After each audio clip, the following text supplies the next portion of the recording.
బైబిల్లో కీర్తనలు 31 అధ్యాయం 20 వచనంలో భక్తుడు రాస్తూ, మనుషుల కపటోపాయములు వారిని అంటకుండా నీ సన్నిధి చాటున వారిని దాచున్నావు, వాక్ కలహం మాన్పి వారిని గుడారంలో దాచున్నావు అని.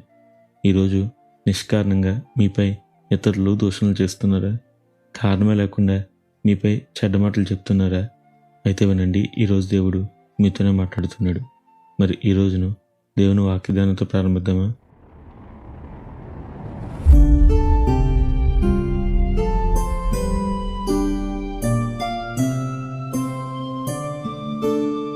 ఒక్కొక్కసారి మన తప్పేమీ లేకపోయినా మనం కేవలం దేవుని పని చేస్తున్నందుకు ప్రజలు మనల్ని ద్వేషిస్తారు, మనపై చెడ్డ మాటలు పలుకుతారు. బహుశా ఈ కోవకు బయటవారు రావచ్చు. ఒక్కొక్కసారి విశ్వాసులను పిలువబడేవారు చివరికి ఒక్కొక్కసారి సొంత కుటుంబ సభ్యులే రావచ్చు. సంఖ్యాకాండం 12వ అధ్యాయంలో మోషేపై కూడా అతని అక్క మిర్యాము, అన్న అహరోను ఇలాగే విరోధంగా మాట్లాడడం చూడవచ్చు. అయితే ఈ విషయంలో మోషే కలగజేసుకోలేదు, కానీ ప్రభువే నేరుగా వచ్చి అతని తరపున వారితో వ్యాజ్యమాడి వారిని గద్దించాడు. అంతేనా?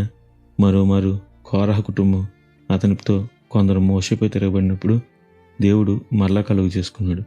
అవును, మన పక్షాన దేవుడే పోరాడతాడు. కాబట్టి మీపై చెడ్డ మాట్లాడిన వారిని ద్వేషించక వారిని క్షమించి వారి కొరకు ప్రార్థించండి.